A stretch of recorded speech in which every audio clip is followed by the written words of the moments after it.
Geologists study the rocks of the earth to find important useful materials and determine its history. That history is based in part on the relationship of different rocks to each other. Our guest today is a creation paleontologist. He'll walk us through the important relative dating rules used to determine the sequences of events in geology. Coming up on today's edition of Origins, Dating Rocks, Relatively Speaking, with Dr. Marcus Ross.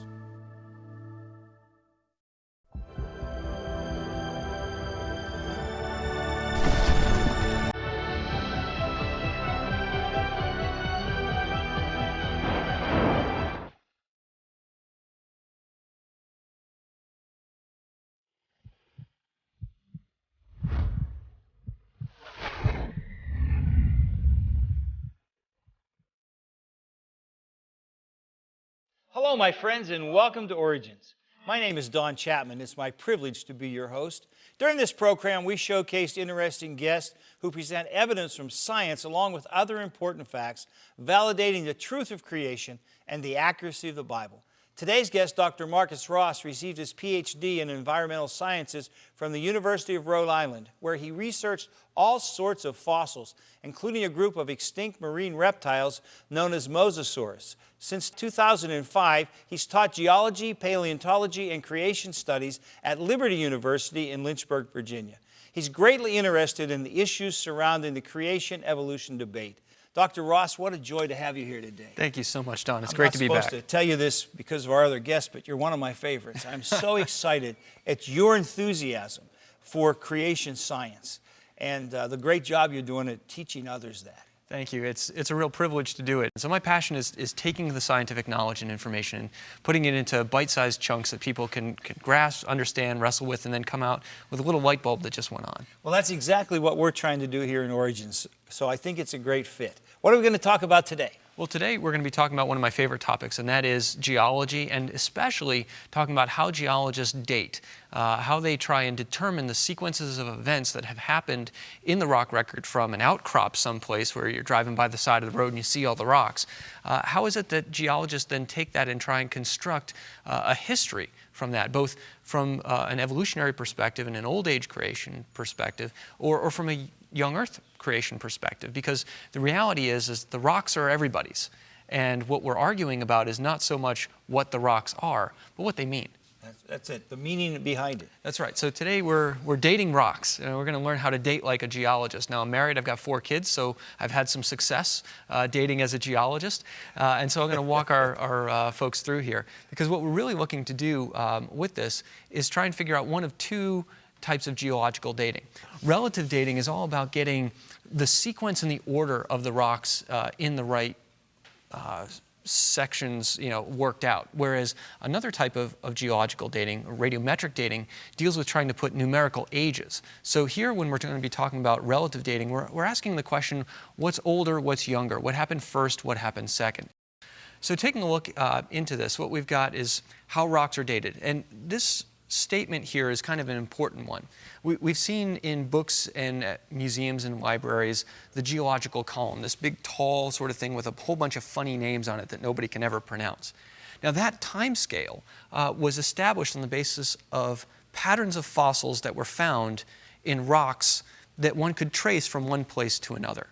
So what we're going to try and do here is tease apart what were the data from which Darwin then used evolution to explain, but also what of these data can we say from the field are accurate and real and right, so that both a creationist and an evolutionist can look at the same rocks and at least agree what rocks are in front of them and how those rocks relate to other rocks around them. The common ground. The common ground. And the common ground starts with an interesting character. This is Nico Steno, who was a Danish anatomist living in the 1600s. And Steno is one of my heroes in geology because he's really the guy who established a whole bunch of the rules for figuring out how those rocks fit in comparison to other rocks. You and I take for granted that fossils are animals that lived in the past because we can go to the Carnegie Museum here in Pittsburgh. We can see the real bones and all of the skeletons and the shells. But if you're thinking about what's going on in the 1500s and the 1600s when people are first finding fossils, the chances are, if you or I were living back then, we'd be a peasant farmer. right? I mean, Right. we're nobody special. Right. If we'd be alive at all, right? The plague might have gotten us at some point. But if we were a peasant farmer and you've got some rocks on your property, or really the prince's property that you're farming, and you find these little stones in there and they look kind of like teeth, but you don't know. So they started calling things tongue stones, for example. We know those now as shark teeth. But they used to call them tongue stones because they looked like a little fossil tongue sticking out Sure. of something. Or they had these little coiled shells. And people were wondering, are these really animals, or are they just funny mineral shapes? Because after all, rocks have all kinds of funny minerals inside of them. Steno was convinced that they were animal parts and that they were plant parts. But he had to get to an answer to a hard question, and that is, how do you put a solid, like a tooth, into another solid, like a rock? Yeah. Because at that time, nobody understood the way that rocks formed. And so Steno is thinking, no, these look like shark teeth. I've seen sharks. I've traveled enough to have seen different sorts of animals, and I see these fossils. I know they're animals, but how do I get them inside of a rock? And so he sets off to establish a set of rules by which you can tease apart the history of a set of rocks so that he can get to this answer. Before he can get to proving that this is an animal, he's got to figure the rock part out. And he wrote a 70-page paper that he considered an introduction to a much larger dissertation that he was going to write on the topics of rocks.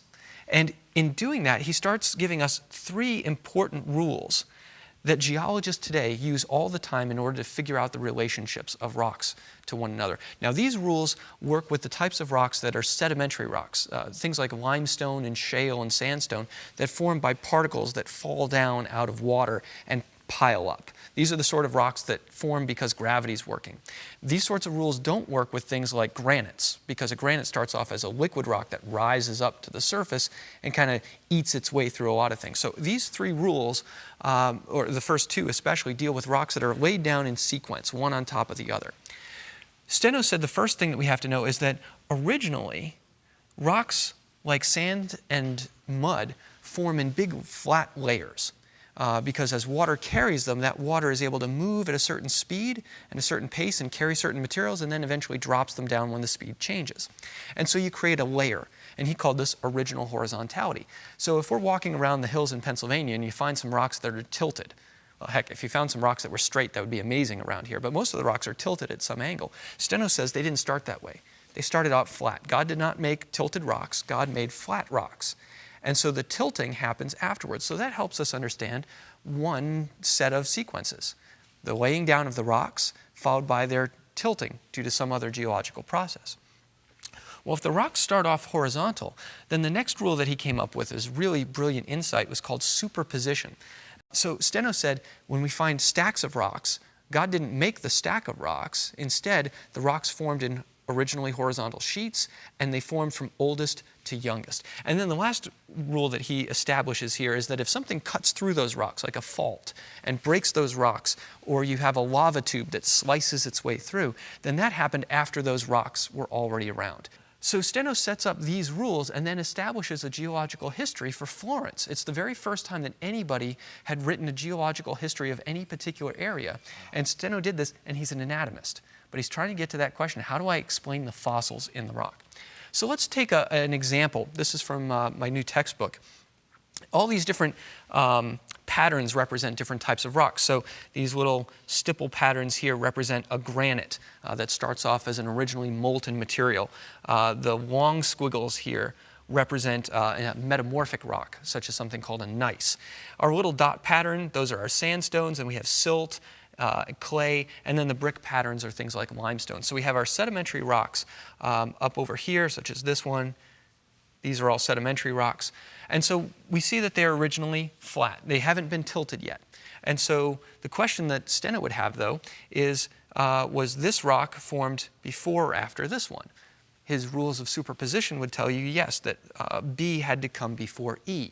His rule of cross-cutting tells us that this igneous rock that is slicing its way through all of this stuff would have had to come after all of the stuff. So when I give this to my students, they have to start thinking like a geologist. And a geologist thinks from the bottom up, because you're trying to ask the question, well, finally, what happened first? And first would be this unit G. This, our gneiss, our metamorphic rock was here first.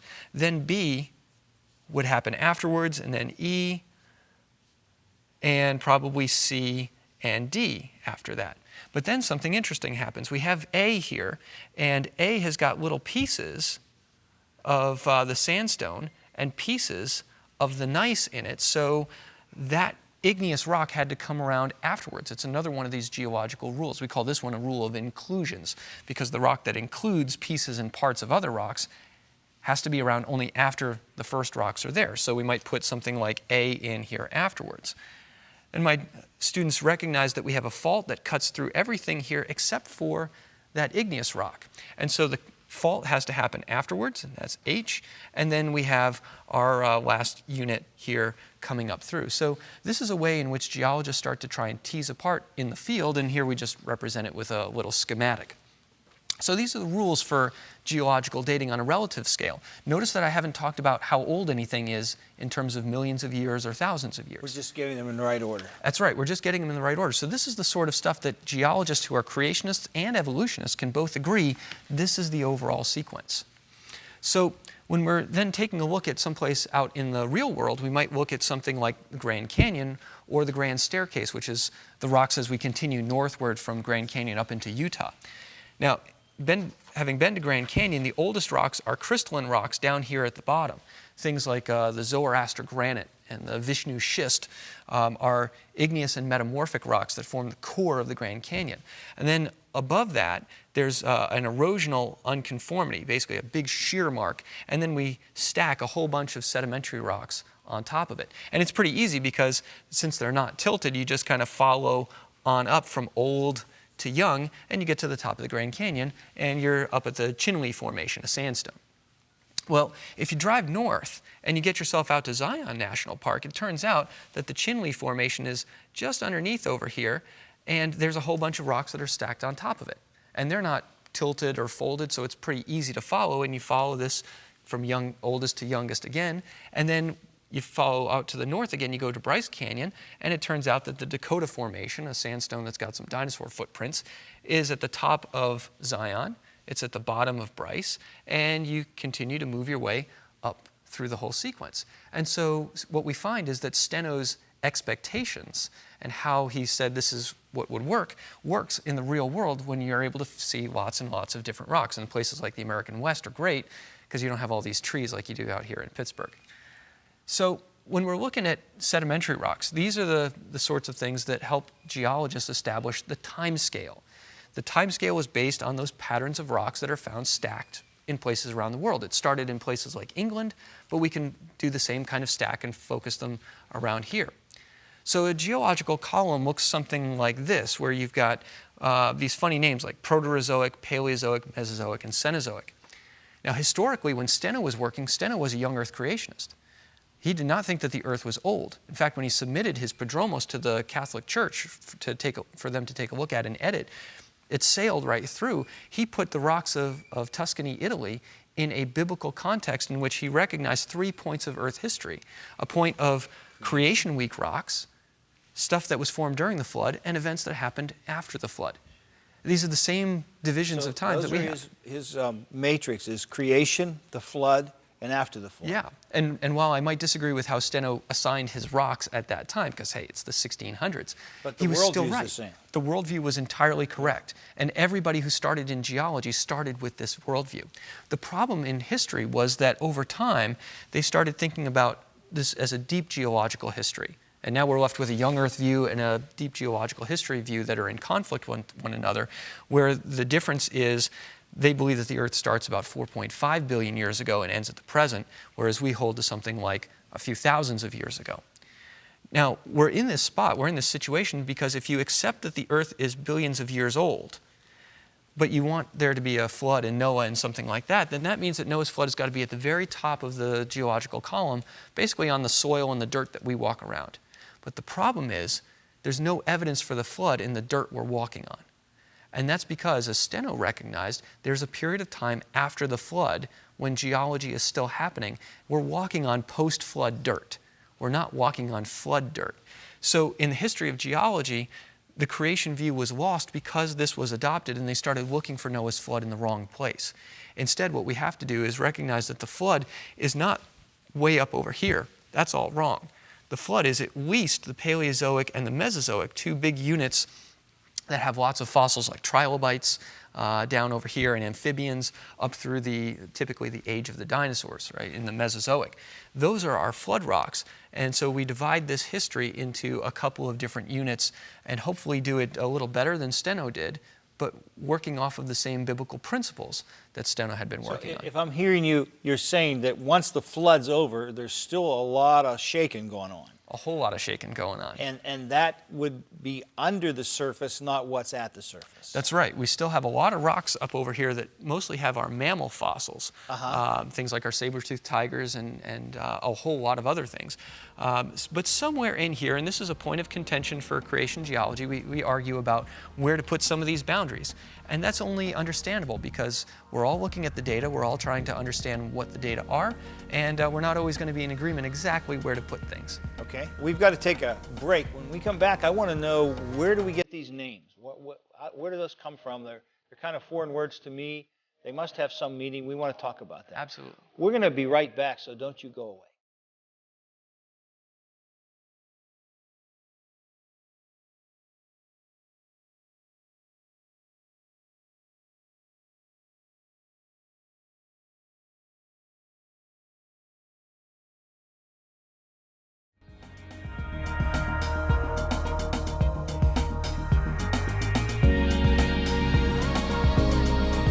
We are back on Origins with Dr. Marcus Ross, and we're talking about dating rocks. And I just had a question about these different eras in which the stratas appear. Can you help us know why these names? Sure. The names come, you can see that all the names have the ending zoic on it. And, well, what do you go to see when you go to the zoo? You go to see animals, right? And so that's what these ultimately refer to. The Paleozoic means ancient life, ancient animal life. Mesozoic means middle animal life, and the Cenozoic means recent life. The Proterozoic down at the bottom there means before animal life. So we've divided up the rocks of the world into kind of a couple of big categories. First, the big division is whether or not there's animal fossils in them at all or not. So the Proterozoic is not. And then for the ones that do have animal fossils, then they get divided into three. And it's specific kinds of fossils that help give us these particular names and the myriads of other names that fit inside each of these. So we date them by the animals that are found in the fossils. That's right. So we started off with Steno's rules for superposition, and we saw how in places like the Grand Canyon and Zion we can follow these stacks of rocks. Now in those stacks of rocks are fossils, and not all of the fossils are found in all of the rocks. We've got different fossils in different rocks. Got it. So when a geologist is looking to try and identify where they are in that whole column, a lot of times what they're looking for are these things called index fossils. Right now, Don, when you think of an index in a book, it's that guide at the end that helps you know where to find the word you're looking at. So for a paleontologist, index fossils are particular fossils that are only known from a little narrow window of that whole column. They usually define a particular time period, and frequently they're invertebrate and marine animals because they're more widespread than things that lived on land, or they could be things like pollen that are blown around by wind, and so they can be distributed very, very far. Important for the index fossils is that they're not dependent on what the sediment at the bottom is like. So let's say, for example, you've got a clam species that only likes living in sand. If you find it in the fossil record, you know that that clam species is there because it's a sandstone with the clam. But if the next rock above is a mud and the clam's not there, you don't know if the clam's not there because it's extinct or if it just isn't in the right conditions. Yeah. So what you want, ideally, for these types of index fossils are organisms that can be very widespread and they're not dependent upon what the bottom is like. Okay. So think of things that are swimming in the ocean or like the pollen being blown around on land. So here are a couple of my favorite types of index fossils. These are animals called ammonites. Now, you remember in the Bible there's a tribe that pesters Israel from time to time called the Ammonites, right? Yeah. Along with the Hivites and the Perizzites and the Jebusites. The Ammonites were given their name as a people because they worshipped a god, Ammon, who had, it was a ram, he had this coil. Okay. And so when these fossils were discovered, these are coiled fossils, And it's not a ram horn. These are squid kind of animals. They're not true squid. It sort of looks like a ram. Right. It's this little coiled shell that might be a couple inches. Sometimes they're as much as a few feet long. Wow. The biggest of them is 8 feet. And that's just the shell. The animal stuck out another 4 feet from there. In fact, this one down here at the bottom is so large, that's a model of one that you can stick your head inside the tentacles. And I have, because I'm a paleontologist, I'm a weird guy. But these ammonites all have slightly different shapes to their shells, different tightness of coils, different little squiggle marks. And paleontologists like me have to use those different physical features to kind of gauge that this is a species versus this is a different species. So we use things like ammonites to help us understand. We might use some things like these scallop shells.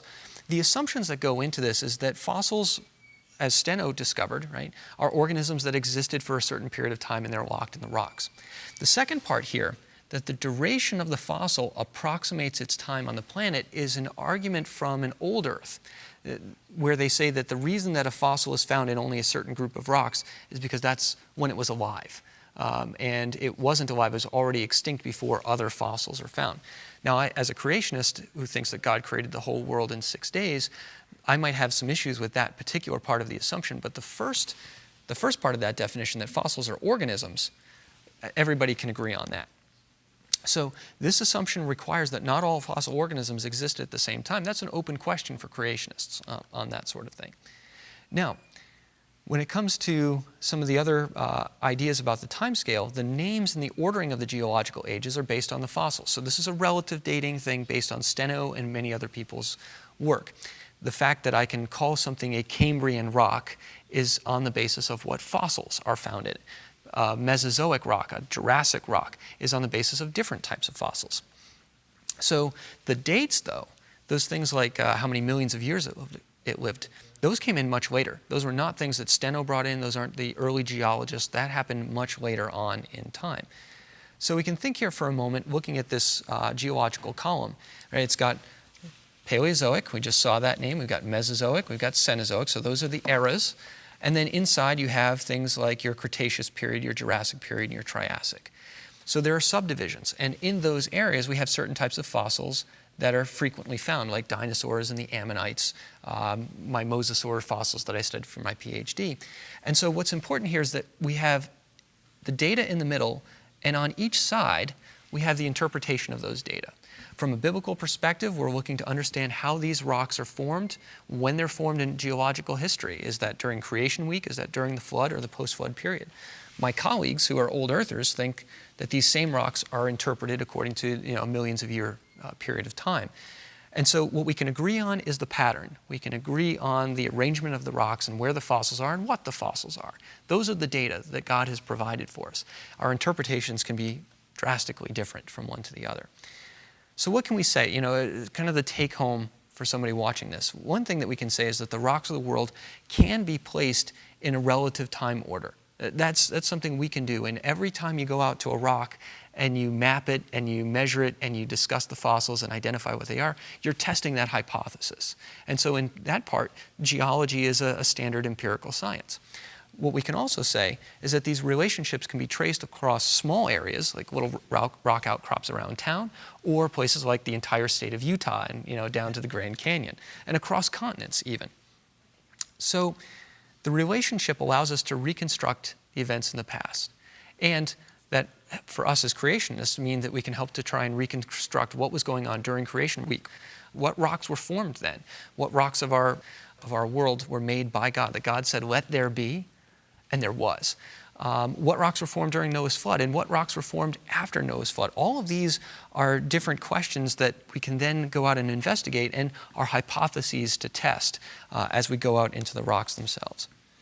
So in the end, really what I've just done is given you and the viewers at home a bit of a sneak peek into one of the chapters in the textbook that I published with several of my colleagues at Cedarville University and Answers in Genesis. And so this is a chance to kind of sit in on one of the lectures that I might give at Liberty University. I love the fact, Doctor, that you are so clear in saying, here's the data. We're all looking at the same data. It isn't like the young earth creationists don't even know the material that's there.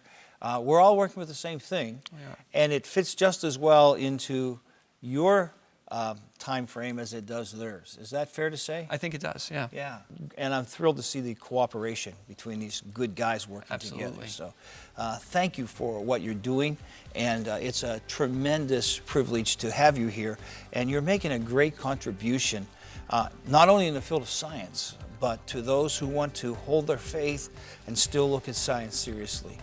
You're a tremendous gift to us. Thank you so much.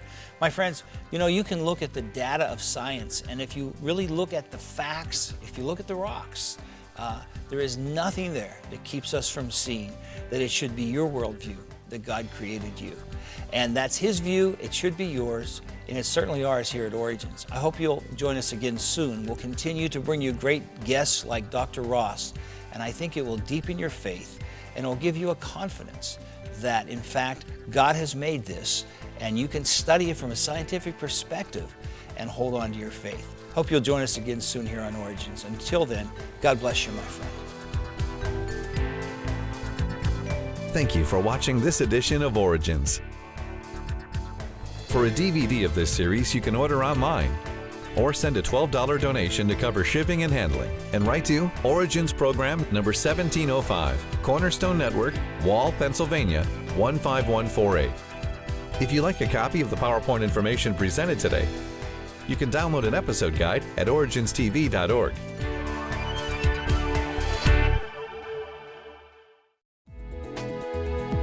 Origins is made possible by the faithful prayers and financial support of you, our Cornerstone family.